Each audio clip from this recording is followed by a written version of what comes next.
mujer, porque del hombre fue tomada.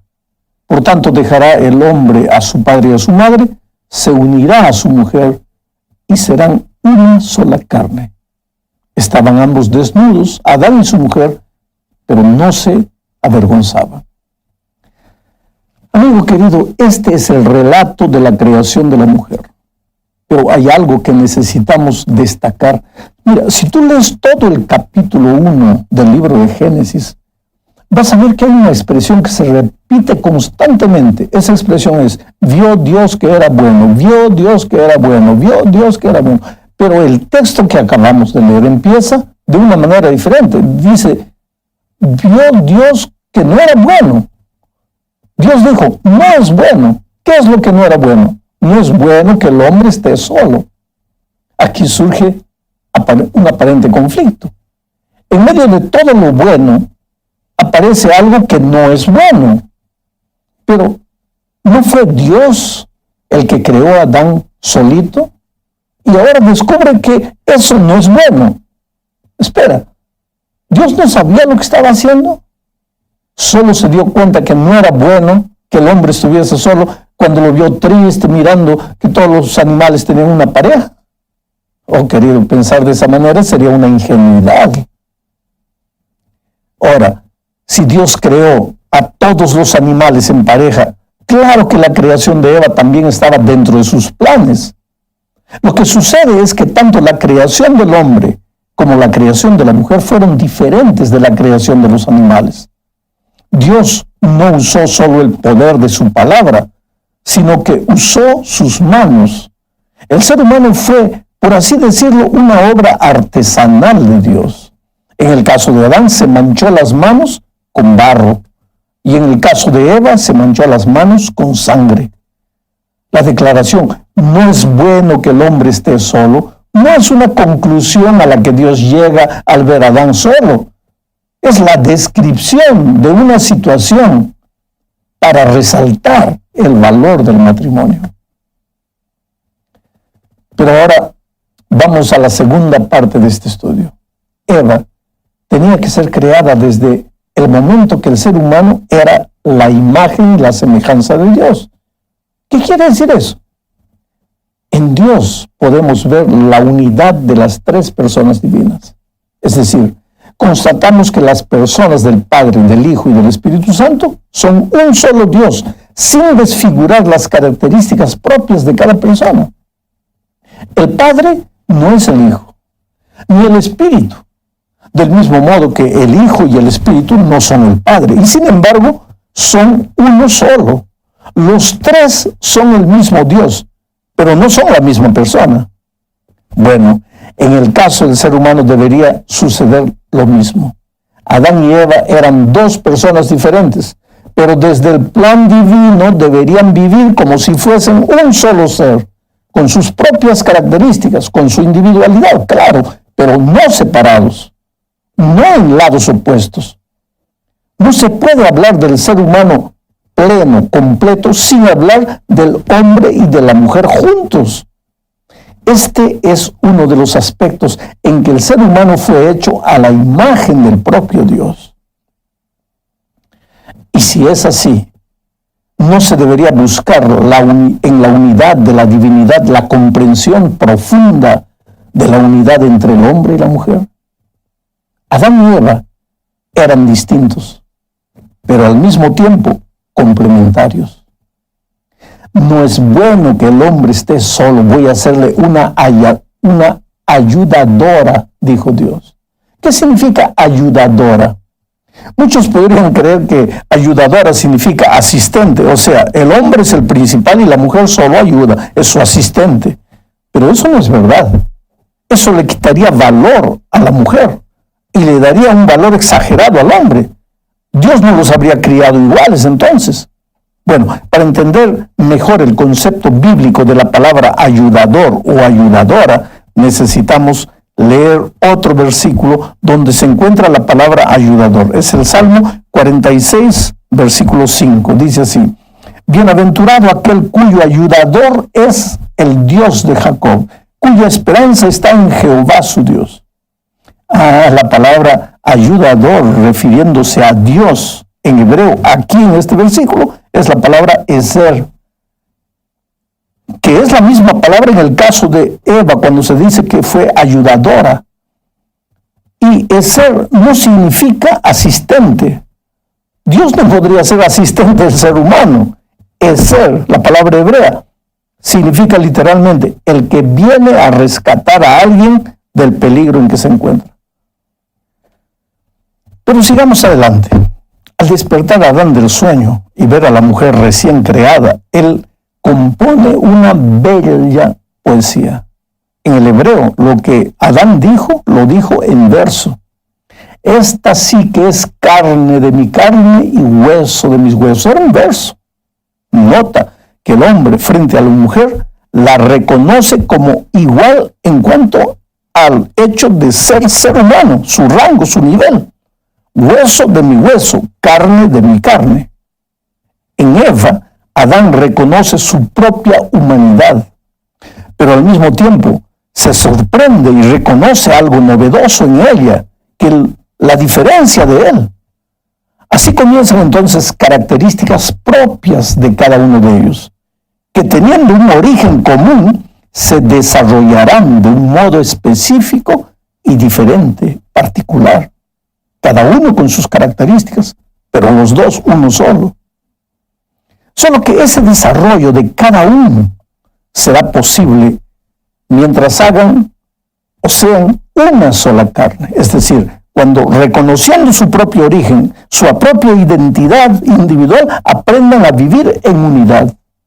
Unidad que hace posible, paradójicamente, que ambos sean distintos, al mismo tiempo unidos. En la unidad son dos los que se unen. La unidad, a diferencia de la uniformidad, la unidad reconoce las diferencias porque se realiza en la relación armónica de dos diferentes, pero que actúan como uno. Hombre y mujer no se diluyen, no pierden su identidad, pero tampoco se distancian. Cada cual está enfrente del otro y no se avergüenza, ni se siente superior o inferior. Esta realidad se ilustra en la expresión: estaban desnudos y el hombre y su mujer, pero no se avergonzaban uno del otro. Es decir, hombre y mujer se reconocen en su necesidad de complementación y no se avergüenzan de ello. Esa es la desnudez que no esconden, sino que reconocen al complementarse. Hombre y mujer ven claro que la plenitud de su propia humanidad se realiza al ser un organismo sin partes separadas, que es lo que ocurre cuando escondemos la desnudez, al separarnos.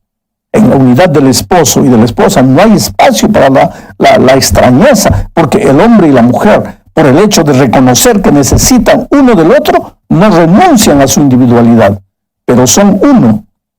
Por eso deja el hombre a su padre y a su madre y se une a su mujer y se hacen una sola carne. En la tercera parte de este estudio veremos el consejo de Jesús con relación a un matrimonio feliz. Leamos Marcos capítulo 10, versículos 7 al 9. Por esto dejará el hombre a su padre y a su madre, y se unirá a su mujer, y los dos serán una sola carne. Así que no son ya más dos, sino uno. Por tanto, lo que Dios juntó, no lo separe el hombre. Hay dos pensamientos interesantes en este texto. El primero es el de la unidad, de la particularidad del matrimonio. El matrimonio, querido, es una institución en la que nadie debe interferir. Nadie. Ni los padres. Me preguntó el otro día una señora preocupada con el matrimonio de su hijo. Mi respuesta fue: mucho menos los padres. No está escrito, querido, el número de hogares destruidos porque el esposo o la esposa no rompieron el cordón umbilical con los padres. Vivir separados de los padres es un principio bíblico establecido en el Edén y refrendado por el Señor Jesucristo. El otro pensamiento del texto que leímos es que el matrimonio debe durar hasta que la muerte los separe. Problemas existen en todo matrimonio. Dos personas individuales no viven fácilmente en unidad después de la entrada del pecado, con el carácter deformado. El matrimonio, por tanto, es una escuela donde uno nunca se gradúa. Requiere crecimiento diario. Y este crecimiento involucra renuncia, perdón, aceptación, en fin. Pero hay algo más. Pablo también habló del matrimonio y estableció un principio. Leamos lo que dice Efesios capítulo 5, versículos 25 al 27. Maridos, amad a vuestras mujeres, así como Cristo amó a la iglesia y se entregó a sí mismo por ella, para santificarla, habiéndola purificado en el lavamiento del agua, por la palabra, a fin de presentársela a sí mismo una iglesia gloriosa que no tuviera mancha, ni arruga, ni cosa semejante, sino que fuera santa y sin mancha. En este texto Pablo presenta el principio de la entrega. Amad a vuestras mujeres como Cristo amó a su iglesia y se entregó por ella.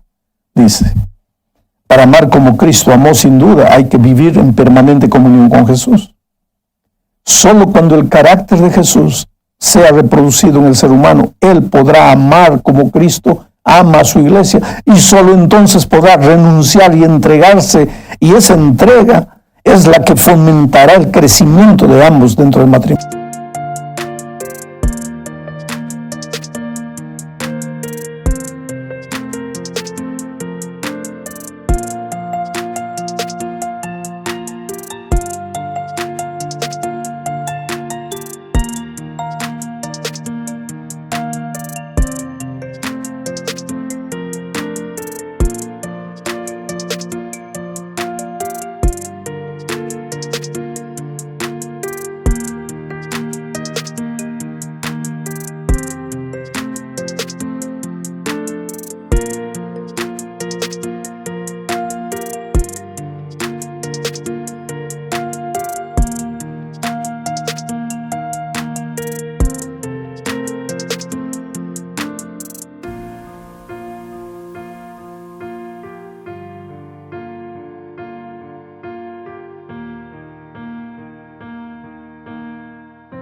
Vamos a la cuarta parte de este estudio.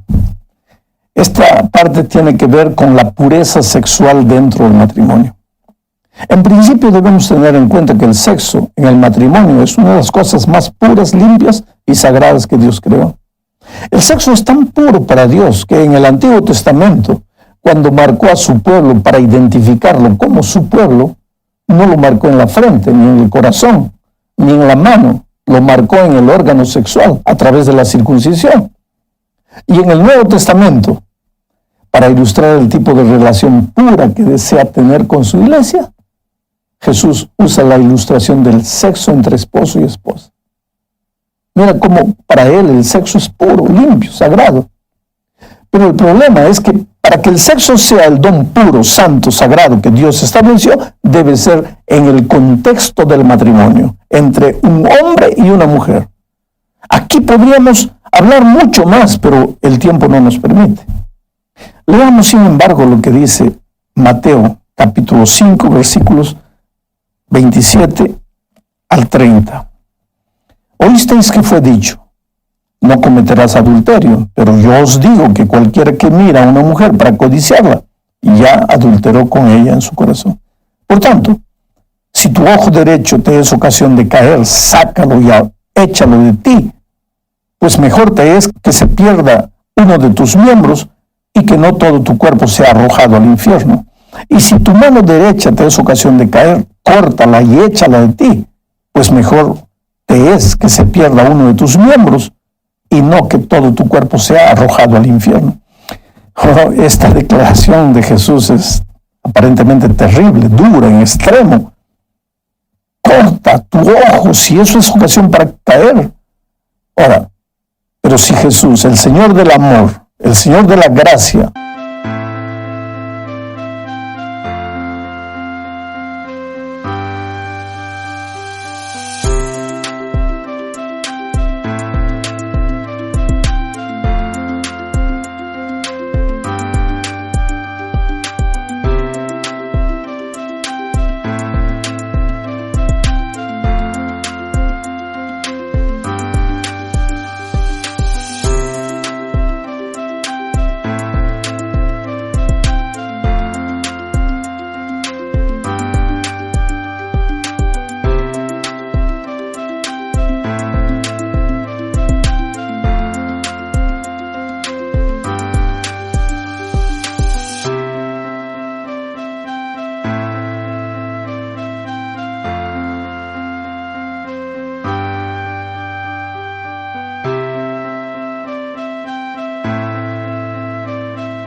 lo dijo, debe ser porque vale la pena pensar en esto.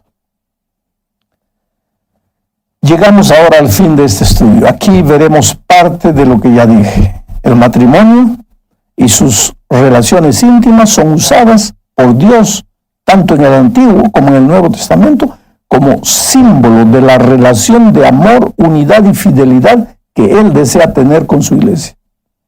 Tanto así que muchas veces encontramos la figura de la esposa infiel como símbolo del pueblo de Dios que lo traiciona y se va atrás de dioses paganos.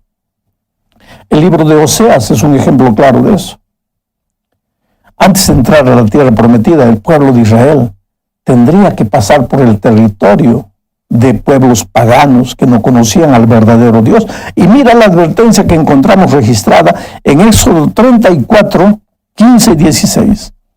Por tanto, no harás alianza con los habitantes de aquella tierra, no sea que cuando se prostituyan siguiendo a sus dioses y les ofrezcan sacrificios, te inviten y comas de sus sacrificios, o que tomen de sus hijas para tus hijos, y al prostituirse ellas tras sus dioses, hagan que tus hijos se prostituyan